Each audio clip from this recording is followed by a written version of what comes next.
Welcome to Friday's edition of Ridge Views. Over the last 2 weeks, we have talked about a Hebrew word, Shema, which means to listen, to obey. It actually means both, to listen and to obey. When I hear that, it reminds me of the song I grew up with, Trust and Obey. And so today, we're going to talk about trust and Shema, or trusting. Trusting is something that is both learned and earned. When you think about a baby when it's born, a baby, the only thing it can do when it needs something is to cry. And so baby cries when it's hungry, and a parent hears the cry and responds by feeding the baby. Over time, the parents learn the different cries and knows that, oh, that cry, he's hungry, or this cry, she's tired, we need to put her down. But every time a baby cries and a parent responds in a way that brings relief to the child, that child is learning that it can trust its parents. At the same time, the parents are showing that they are trustworthy, that they care and love the child, and that they are striving to meet the needs of that child.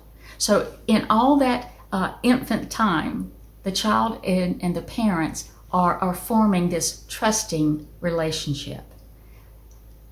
When the child grows up a little bit, the trust that the child has learned about his parents will transform into obedience on his part.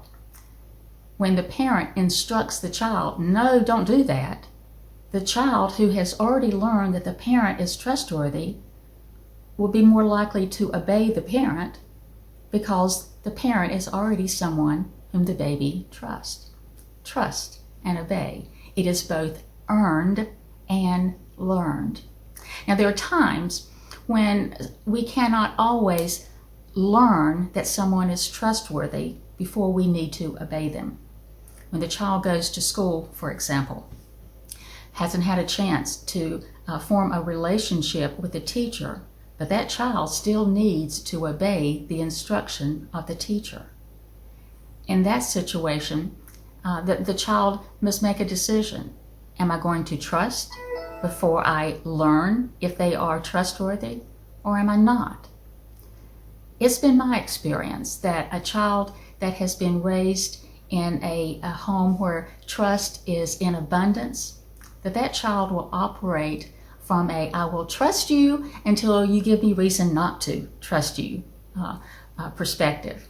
Where a child whose life experience has been scarce when it comes to trust, or at least inconsistent, then that child may operate from you have to earn my trust before I'm going to obey you.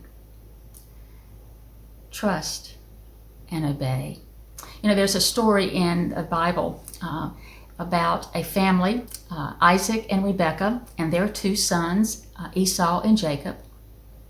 And Esau was the firstborn, and so he was the one who traditionally should have received the birthright, the blessing. But he also sold that birthright to his brother for a bowl of stew. And when we come to Genesis chapter 27, Isaac is making plans to give the birthright, the blessing, to Esau. And Rebekah hears the plan.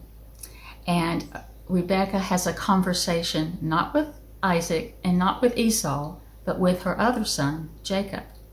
And so take a look at this story. In this story, Rebekah tells Jacob to Shema her commandments. Listen to my instruction. Obey my instruction. And then she instructs him to be deceitful against his father Isaac. Trusting, obeying, it's tricky. We learn who we can trust, but sometimes the person that we trust lets us down. Or sometimes a person doesn't always have our best interest at heart. And even when they do, and even when they love us deeply, sometimes their advice to us or their instruction to us is lacking. It may not be well thought out. And so we struggle with trusting other people. We struggle to obey simply because we've learned, whether it's through Bible stories, whether it's in our own family, or whether it's on the playground, that who we listen to matters. And that not every instruction that comes our way is something that we need to be obedient to. Trusting and obeying is difficult because people are fallible and we sometimes make mistakes. Trust and obey. We tend to listen and obey the people we trust the most. And so it really boils down to relationship, doesn't it? Can we trust one another? I wonder how that comes into play when it comes to trusting and obeying God. We'll be talking about that next Friday. Until then, be blessed.